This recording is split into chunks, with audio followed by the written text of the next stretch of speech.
Nueva semana, nuevo programa, mismo tema, donde lo dejábamos. De nuevo con Manuel, Padre Ramón y un servidor Jordi, trayendo para todos vosotros estos temas que nos ocupan y que entendemos que son de interés para sembrar la zapata de todo el resto de temas actuales en los que queremos entrar. Nos quedamos la semana pasada en el por eso dejará el hombre a su padre y a su madre y se unirá a su mujer y se harán los dos una sola carne. De modo que ya no son dos. Sí, decíamos que para poder amar hace falta vaciarse uno de sí mismo, porque si uno está lleno de sí mismo, el otro no cabe. Para que el otro pueda caber, yo tengo que vaciarme, tengo que dejar sitio, tengo que dejar espacio. Hay que tener presente que el Evangelio, la Escritura es muy simple, está todo relacionado con lo mismo. Por ejemplo, cuando dice el Señor, vended todos vuestros bienes, porque ningún rico puede entrar en el reino de los cielos. Uh-huh. Es decir, para vender mis bienes yo tengo que renunciar a todo lo que yo poseo. ¿Y cuáles son mis bienes? Mis bienes son todas aquellas cosas a las que yo llamo mías. Por ejemplo, mi razón, por ejemplo, mis deseos, mi voluntad, mis gustos, mi tiempo. Todas son cosas que son mías, que yo poseo, y mientras las poseo soy rico, porque tengo una posición que tengo que defender. Y para defender esa posición tengo que rechazar y despreciar al otro. Te pongo un ejemplo de San Francisco de Asís. En cierta ocasión le preguntaron por qué tú no quieres tener ninguna posesión. Dice, muy sencillo. Supongamos que yo tengo una posesión. Vamos a suponer que tengo un campo. Muy bien. Tendré que ponerle una cerca para que nadie invada mi campo.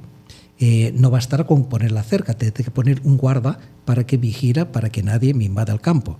El guarda tendrá que estar armado como medida disuasoria.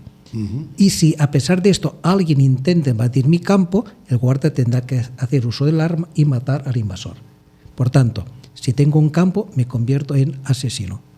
Así que no quiero tener ningún campo porque ningún asesino heredará el reino de los cielos. ¿Qué significa eso?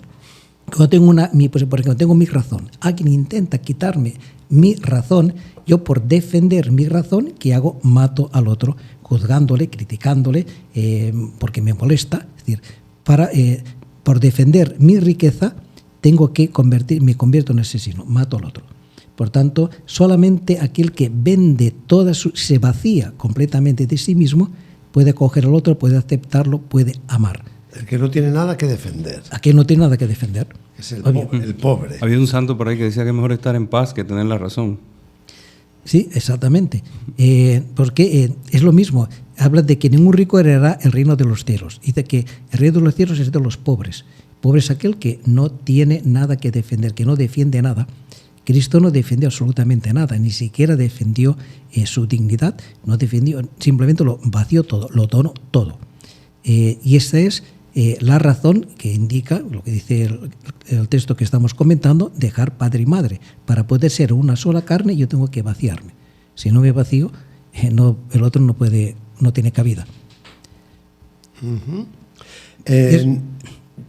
Pero además el dejar padre y madre significa renunciar a tu propia vida, porque tú has sido formado de una manera, has sido educado, te han querido, uh-huh. Todos tus afectos se han volcado en ese padre y madre que es de quien has recibido el amor, el cariño.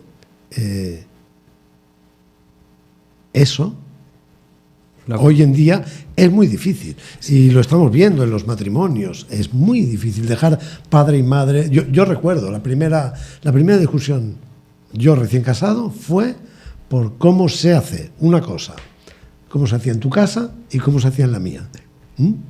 Y renunciar a la mía significa aceptar la del otro.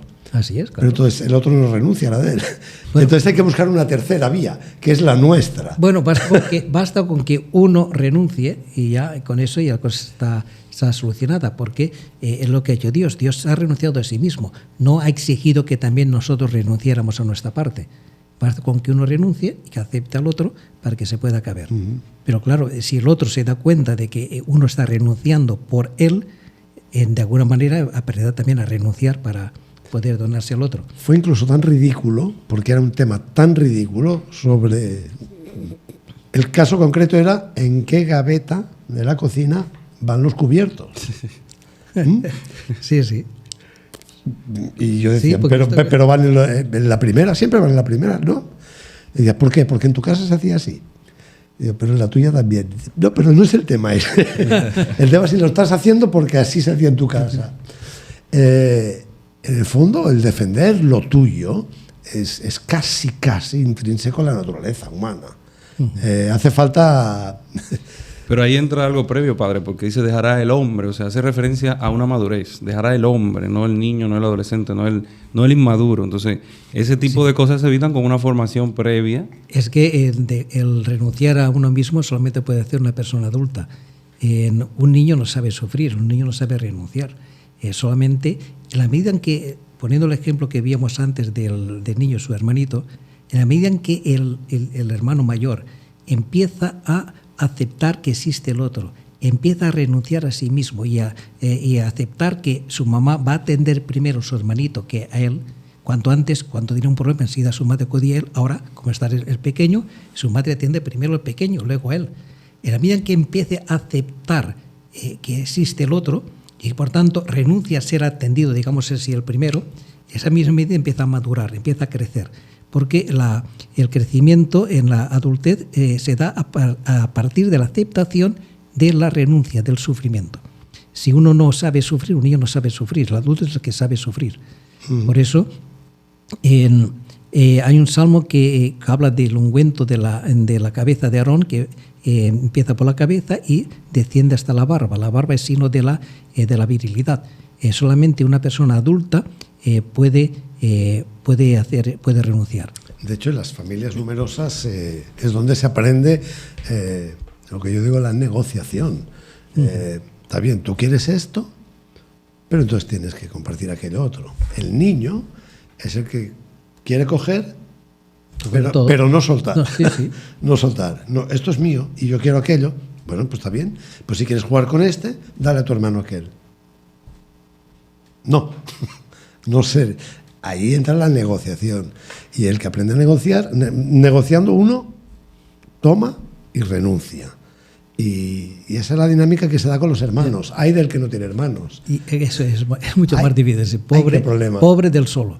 Pero bueno, y eso San Pablo lo dice también hablando a sus catecúmenos. Dice, hablando concretamente a los de Corinto, dice, todavía no se ha podido dar manjar sólido. Os tienen que dar todavía leche como niños porque todavía no habéis aprendido a comer manjar sólido. Comer manjar sólido es aquella persona que ya puede entrar en la historia, puede entrar en el sufrimiento, puede aceptar al otro, puede renunciar a sí mismo, puede vaciarse de sí mismo. Solamente este es ya una persona adulta, digamos así, en la fe, en la medida en que aprende a amar. Repito, porque para poder amar, previamente uno tiene que vaciarse, si no, no se puede amar. Si no hay una renuncia, si no se renuncia al padre y a la madre, no se puede ser una sola carne. Vamos a dar un paso más. Hay una frase inmediatamente después de esa que dice, estaban ambos desnudos, pero no sentían el hombre y la mujer, y no sentían vergüenza. Pero no sentían vergüenza el uno del otro. Sí, con esto de alguna manera concluye cómo el autor sagrado nos presenta la realidad de la creación del hombre y de la mujer. Llamados a la comunión y llamados, por tanto, a la responsabilidad. Estaban ambos desnudos y no sentían vergüenza el hombre y la mujer. Es la única cita en la Sagrada Escritura en que se habla de la desnudez como algo positivo.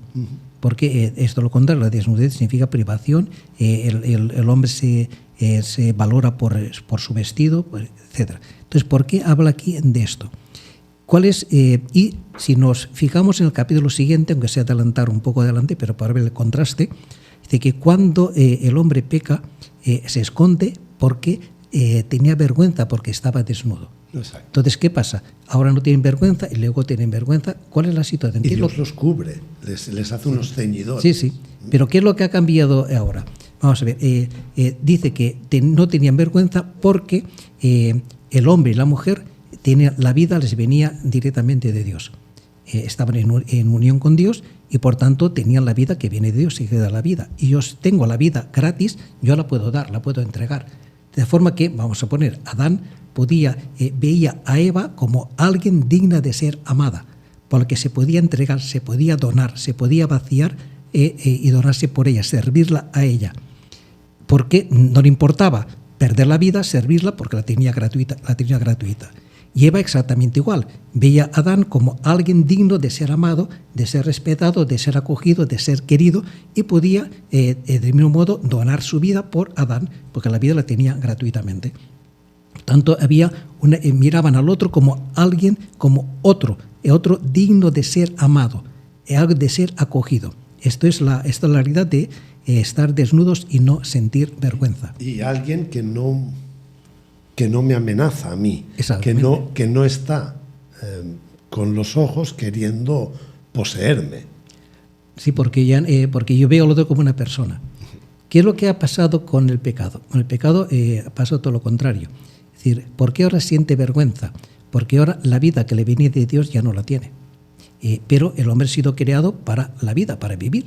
Entonces, esa vida que yo no tengo, ¿dónde la busco? Entonces, exijo al otro que me dé lo que yo ya no tengo, que me dé la vida. Por eso el marido exige a la mujer que le dé la vida y la mujer pide al marido que le dé la vida, pero ninguno de los dos la tiene, por tanto no pueden dar lo que no poseen, lo que no tienen. Por tanto, lo que ha cambiado es la mirada del hombre y de la mujer.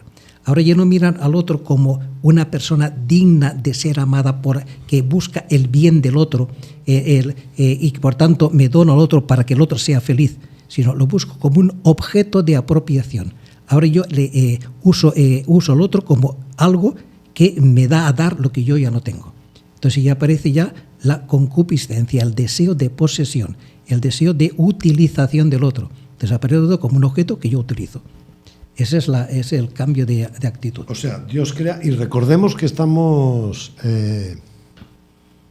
viendo unos textos, y hablamos hace unas cuantas semanas, no estamos viendo un texto histórico, sino que estamos unos textos escritos en clave de mito, que son formas de expresar realidades. Claro. Que el hombre ha experimentado, ha visto y ha querido plasmarla de una forma plástica, visual. Dios creó, decíamos hace unas semanas, a imagen de Dios. Hablamos de la comunión. Entonces, el hombre creado con una capacidad de comunión. ¿Eso es lo que se rompe? Sí, porque ya no hay capacidad de comunión, porque ya esa relación se ha roto. Porque la comunión se da en la medida en que yo me puedo donar al otro. Ahora ya no me puedo donar porque no tengo la vida y no puedo dar lo que no tengo. Además, yo lo que quiero es tener vida. Si lo doy, la pierdo todavía mucho más. Lo que yo quiero es acaparar, que el otro me dé. Yo no dar, sino que el otro me dé. Entonces ya aparece esa incapacidad de poder donarse, de poder amar. Se cambió el sujeto por el objeto. Por el objeto, exactamente. Entonces el otro es un objeto para mi uso. ¿Y qué pasa con los objetos para mi uso? Por ejemplo, pues este es un bolígrafo que yo utilizo para escribir. Y está al servicio mío. Está a mi servicio y yo utilizo mientras me sirve. Cuando se acaba la tinta o cuando se me estropea, entonces ¿qué hago? Lo boto y busco otro. Me compro otro. Eso ocurre con todos los objetos. Tengo aquí un celular que me presta una serie de servicios. Mientras el celular me funciona y me va bien, estupendo. Ahora bien, cuando este empieza ya a darme sus fallos o cuando aparece otro que tiene más prestaciones, entonces ¿qué hago? Que me sirve mejor. Que me sirve mejor, boto el viejo y me compro el nuevo. Y eso ocurre también cuando pongo a la otra persona como un objeto de uso. Mientras la otra persona me sirve, me gratifica y me va bien, bueno, tira que te va, la cosa va bien.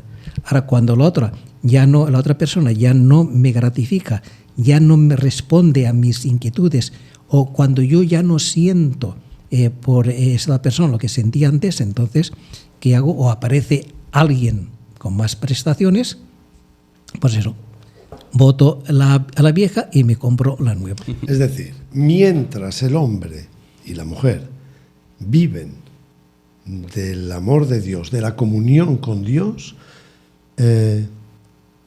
tienen vida y les sobra. Les sobra. Y ven al otro como a quien yo le puedo dar lo que me sobra. O sea, donar. No, te lo puedo dar todo porque Todo. lo tengo todo. Sí, porque voy a recibir más. Lo tengo todo, lo va a recibir exactamente igual. Cuando el hombre pierde esa comunión con Dios, esa amistad con Dios, esa fuente de vida, no tiene. O sea, no es que sea malo y no quiere dar, es que no tiene puede, nada para dar. no puede. Al contrario, tiene que buscar de dónde. Pero el otro le dice, es que yo tampoco tengo. Es el problema. ¿Qué vienes a buscar en mí si no tengo nada para darte? Dame tú. Es una situación angustiante. Sí. Dame, no tengo para darte, dame tú. ¿Cuántos matrimonios se sienten en esta situación? De casarse buscando, me caso para que el otro me haga feliz. Claro, la mujer busca al príncipe azul que le resuelve sus problemas y el hombre busca la princesa encantada que le dé todas sus satisfacciones, pero no existe ni la princesa encantada ni el príncipe azul. Existen personas concretas en este momento y hablaremos, ya veremos cuando hablamos, si hoy o la próxima semana, hablaremos de la situación del hombre, el hombre real, el hombre histórico, que es el hombre que está sin esas facultades, esas capacidades, que ya no puede amar, y no puede amar por una razón, porque se ha apartado de Dios, ha roto la comunión con Dios. Y esa rotura de la comunión con Dios, que la expresa también de una forma muy plástica, un árbol, Sí, vamos a ver, porque el autor sagrado lo que está haciendo con todos estos capítulos es reflexionar sobre la experiencia que vive toda la humanidad, por qué existe el mal, por qué existe el sufrimiento, por qué esta situación, esta incapacidad que tenemos de poder donar, de poder amarnos. Si Dios lo ha hecho todo bien, ¿por qué surge el mal? ¿Qué es lo que ha pasado? ¿Es que Dios se ha equivocado o es que lo ha hecho mal? No, Dios todo lo ha hecho bien, todo era bueno. Dios vio que todo era bueno. Entonces, si todo es bueno, ¿por qué existe el mal?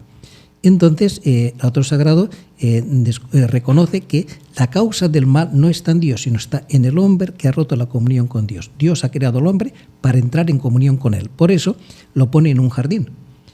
Aparece la imagen del jardín, que es muy importante en toda la Escritura. el huerto. Porque el huerto o jardín. Hablamos el otro día.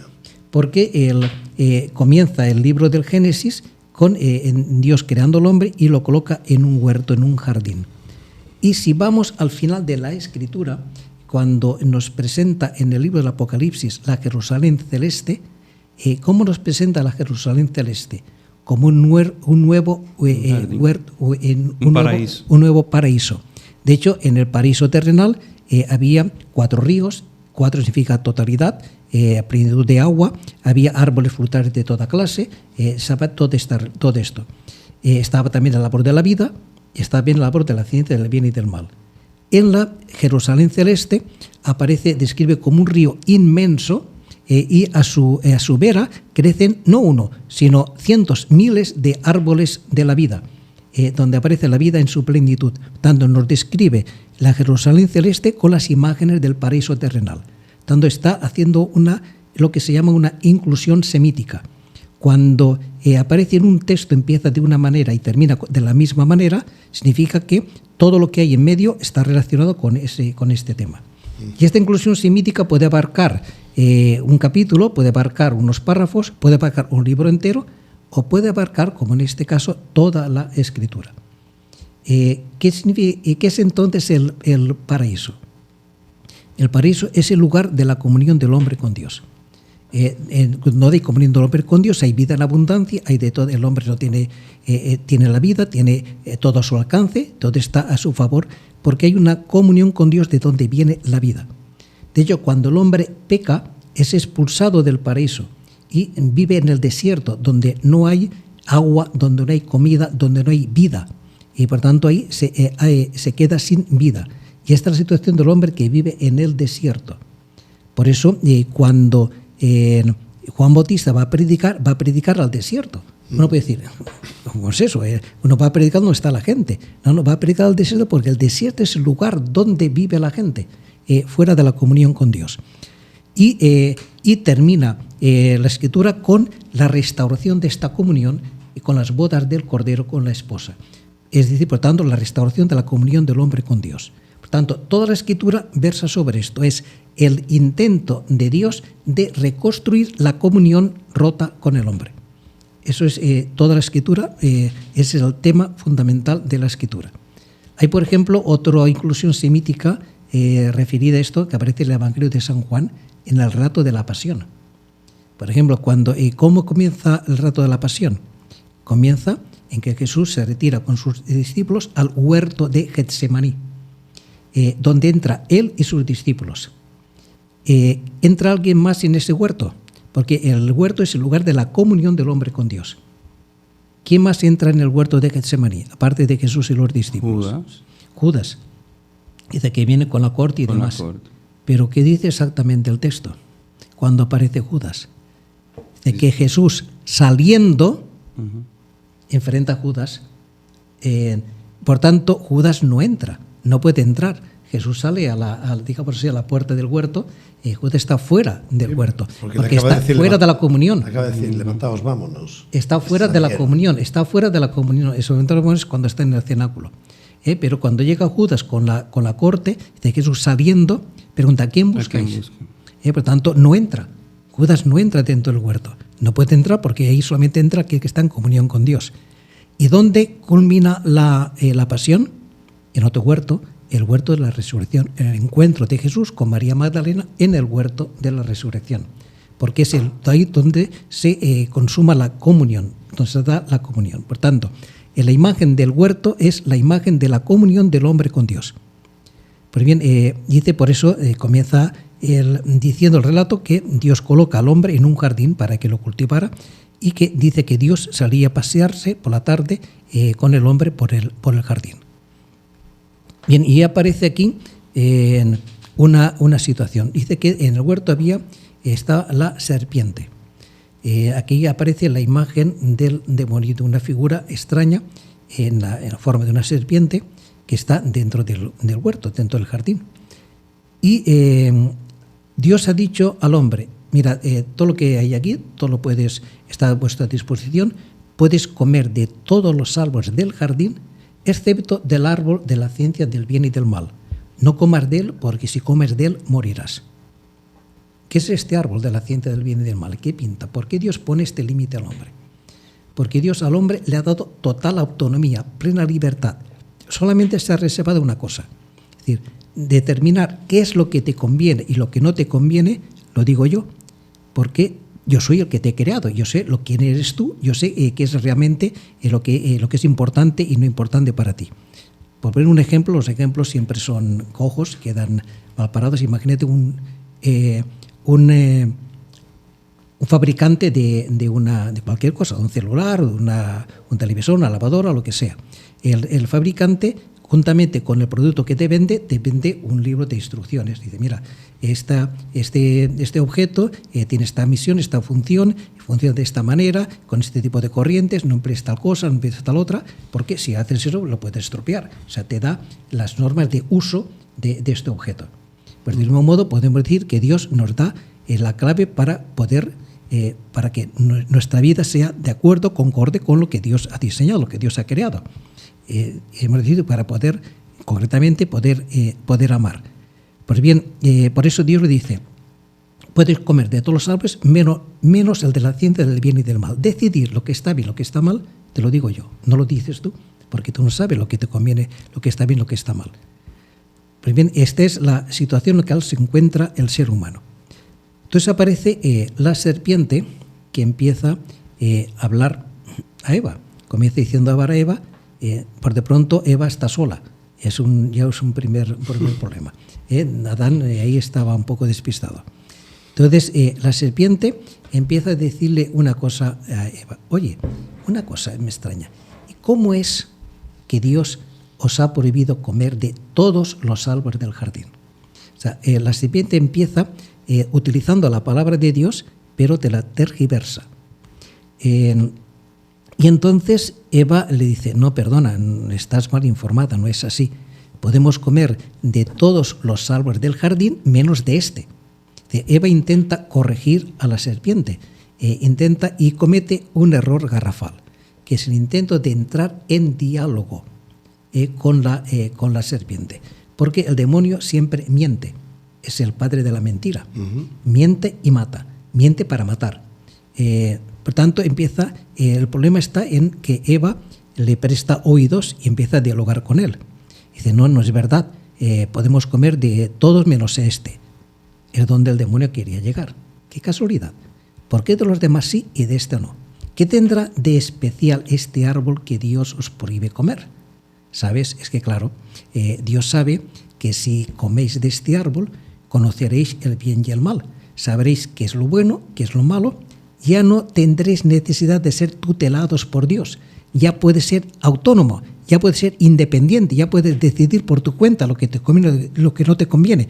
Puedes ya desprenderte de Dios, ya ser tú Dios, ocupar su lugar. Este es el intento de la serpiente, que en el fondo es lo que protege su propia naturaleza, porque el demonio es aquel que ha querido ocupar el lugar de Dios. ¿Cuál es el problema de los ángeles caídos? Pues que no aceptan su condición de criatura. Luzbel no acepta su condición de criatura y quiere ser Dios en lugar de Dios.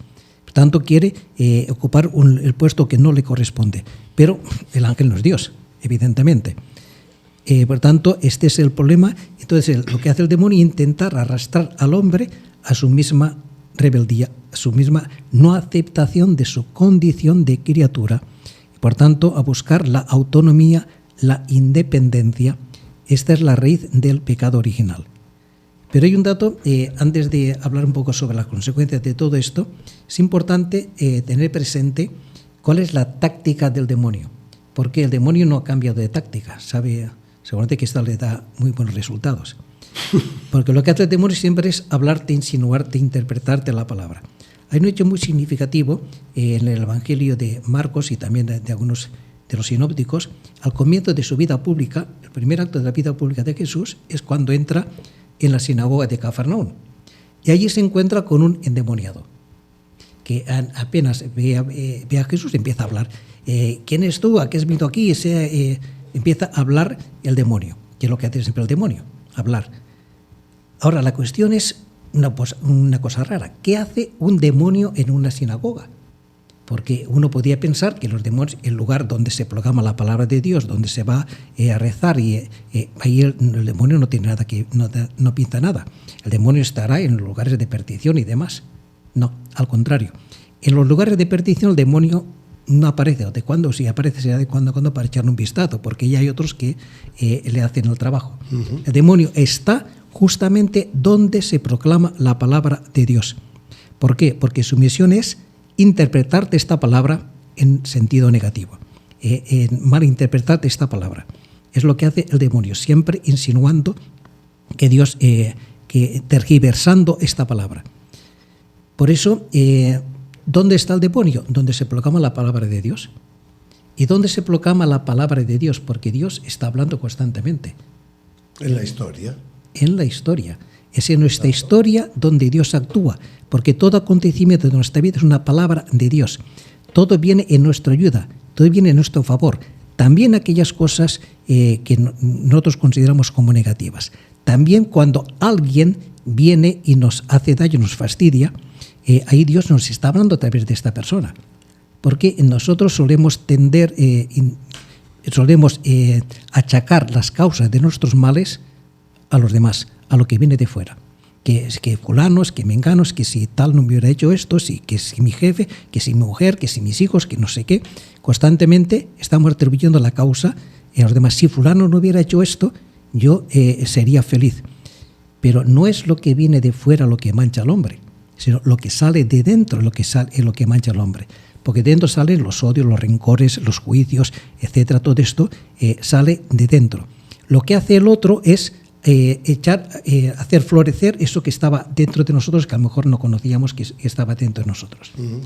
Por ejemplo, un ejemplo, cuentan que una vez un monje fue a quejarse a su abad de que por culpa de otro había pecado.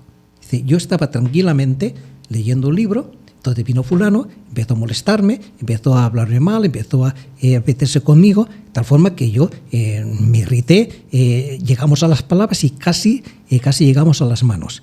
Dice, si él no me hubiera molestado, yo no habría pecado. Yo estaba tranquilamente leyendo un libro.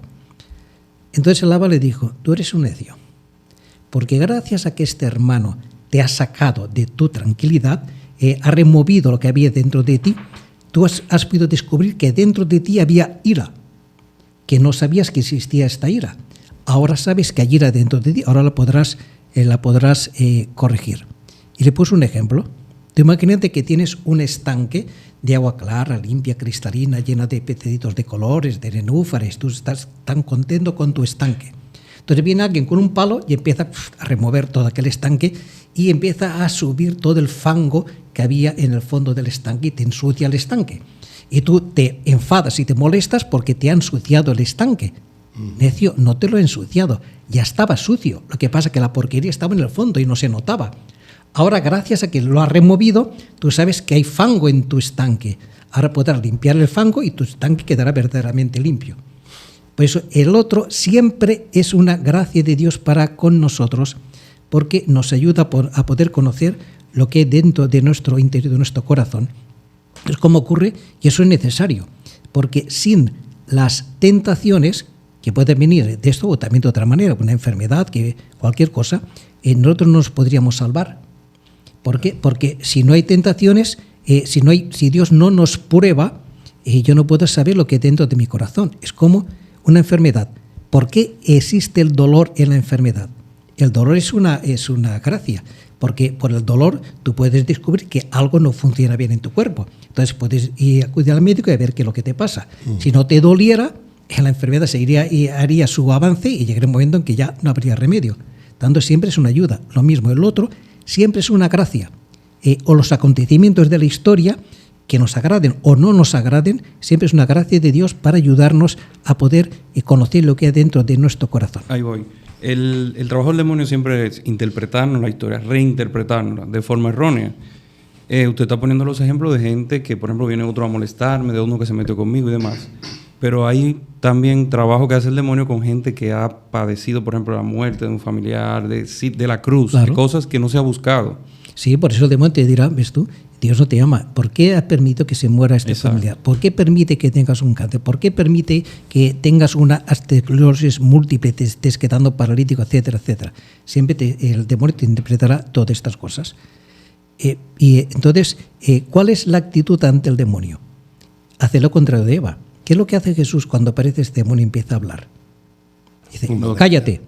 Dice, cállate y sal de él. Es la única modo. Al demonio hay que mandarle callar.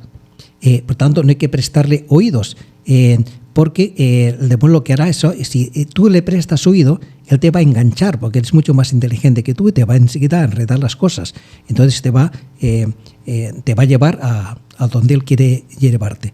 La única forma es cortar, es decir, cállate. Es verdad que yo no entiendo por qué Dios permite esta enfermedad o esta muerte o lo que sea, no lo entiendo. Como no entiendo tantas cosas de mi historia. Pero sé una cosa, sé que Dios me ama y por tanto que esto es bueno para mí. En definitiva, lo que hace Jesucristo en Getsemaní, cuando se presenta a la cruz y todo su ser se está rebelando contra la cruz hasta sudar sangre, porque no entiende por qué tiene que ir a la cruz y cómo puede redimir al mundo a través de un fracaso total. Y el demonio está allí. El demonio está allí diciendo, ves tú, lo que tú vas a hacer, tu muerte va a ser inútil porque te presenta pues todas las realidades de todos los pecados del mundo, todas, y por tanto le está quitando, apartarle del amor de Dios. Recordemos las tentaciones de Jesús al principio, que son paradigmáticas, nos significa que el demonio lo llevó a Jesús al principio, le dijo tres frasecitas y Cristo lo rechazó, ¿no? Esto es constante a lo largo de toda la vida de Cristo. Constantemente se presenta esta alternativa de presentar una historia distinta de la de Dios. sino presentar mi propia historia, mi propio camino, el que yo considero que es más correcto y que es mejor para mí. Entonces lo que hace Jesucristo es fiarse de Dios, ¿verdad? Yo no entiendo si es por aquí o es por allá, pero sé que Dios me ama y por tanto lo que Él permite es lo mejor para mí, que se haga tu voluntad, no la mía. Esa es la forma de cortar al demonio. Entonces la propuesta del demonio, presentada de este modo del árbol y tal, del bien y del mal, al final es una propuesta a la autonomía moral del hombre. Sí, sí. A ser autónomo, a independizarse, a por fin, que es un poco la visión que tiene el mundo. Hagámonos adultos, no dependamos de... O sea, en este momento nuestra sociedad está viviendo el pecado original en su pura esencia. Exacto, porque al final el dejar que otro diga que hay unas cosas que están bien y otras que están mal, por llamarlo de alguna manera, estamos hablando de una ley natural, de que hay cosas que de por sí son como son y que no caben en la interpretación subjetiva de cada persona. O sea, ahí está el problema de si hay cosas que son positivamente, ya definitivamente son malas o buenas. Exacto. Este es el problema que aborda, por ejemplo, Juan Pablo II en su encíclica Veritatis Splendor, sobre la interpretación morales. Pero bueno, hay mucho que... Exacto, pero ¿Y si hay estoy hablando porque ahora se está vendiendo y está como ideología fantástica el llegar a decidir hasta en límites que rozan lo irrisorio, y que me perdone quien esté abanderado de ciertas ideologías, pero el decidir lo que yo soy. Sí, hay cosas que siempre serán malas. Concretamente, si vamos a los mandamientos de Dios, todo aquello que está formado de forma negativa, no matarás, no mentirás, no robarás, no desear la mujer de tu prójimo, eso siempre estará mal. Y ahí no hay atenuantes, no hay circunstancias, no hay decir, bueno, sí, no matarás, pero en determinadas circunstancias, en caso de que, ahí se puede matar, se puede tal. No hay excepciones. No matarás es no matarás. No hay ninguna excepción en este punto. Y en los demás casos. Pero bien, está claro. Estamos entrando. Hay temas en los que yo quiero entrar y quizá ya estoy empujándolos. Además, se nos pasó el tiempo, como siempre. Si quieres acabar lo del demonio, es un pasaje, quizá lo veremos la próxima vez. La lucha entre la mujer y la serpiente. Esta lucha que es perpetua, que durará hasta el final de los siglos. ¿Esa es otra inclusión semítica? No. Aparece la lucha del demonio con la mujer y acaba en... Esto es el morder el talón y aplastar la cabeza. Es muy significativo lo que esto significa. Sí. Y hay un episodio del número de los números que hace relación con esto, cuando acaban aquellas serpientes que muerden en el talón, etcétera. Lo dejaremos para más adelante, sí. Hasta aquí llegamos y no dio para más. Nos vemos en la próxima semana. Continúen, si les gusta, siguiéndonos, escuchándonos, promocionándonos y suscribiéndose y poniendo ahí abajo, donde ven los deditos para arriba, un clic. Invitando a sus amigos y conocidos que se vayan adhiriendo, escribiendo. Que tengan una buena semana.